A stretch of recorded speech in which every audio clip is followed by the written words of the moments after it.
Bienvenue à tous, vous êtes sur Fili Radar. La Cour constitutionnelle de la transition du Gabon a affirmé vendredi 25 avril l'élection de Brice Clotaire Oligui Nguema au poste de président de la République gabonaise.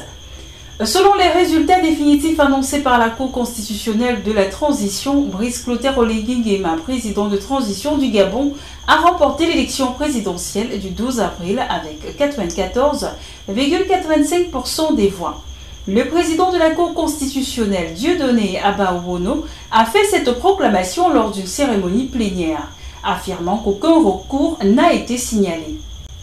L'investiture officielle du président aura lieu le 3 mai à Libreville, selon la présidence. Selon la constitution votée par les Gabonais lors du référendum le 16 novembre dernier, le président de la République gabonaise est élu pour un mandat de 7 ans, renouvelable une seule fois. Je ne laisserai pas Joseph Kabila revenir au pouvoir en RDC, a affirmé le fils du président ougandais. En effet, le chef de l'armée ougandaise, le général Muhoozi Kainerugaba, fils du président Yoweri Museveni, s'est engagé à s'opposer au retour au pouvoir de l'ancien président de la RDC, Joseph Kabila. Je ne laisserai pas Joseph Kabila redevenir président de la RDC, oubliez ça, a-t-il déclaré sur X. Kainerugaba a également apporté son soutien au président de la RDC, Félix Tshisekedi, le qualifiant de mon grand frère, et s'engage à le soutenir autant que possible. Il a accusé Kabila d'avoir laissé le groupe rebelle ADF opérer librement pendant des années, tout en saluant le durcissement d'opposition de Tshisekedi. Le général américain Michael Langley attaque le président burkinabé Ibrahim Traoré, l'accusant d'utiliser l'or du pays pour sa propre protection. Une accusation qui fait grincer des dents, d'autant que Traoré a construit en 2024 la première raffinerie d'or du Burkina Faso pour renforcer l'indépendance économique du pays.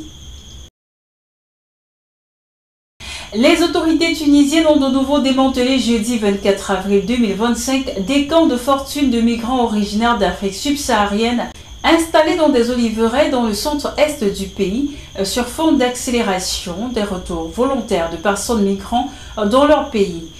Des unités de la garde nationale ont mis le feu aux tentes dans des camps, selon un journaliste de l'agence France Presse sur place.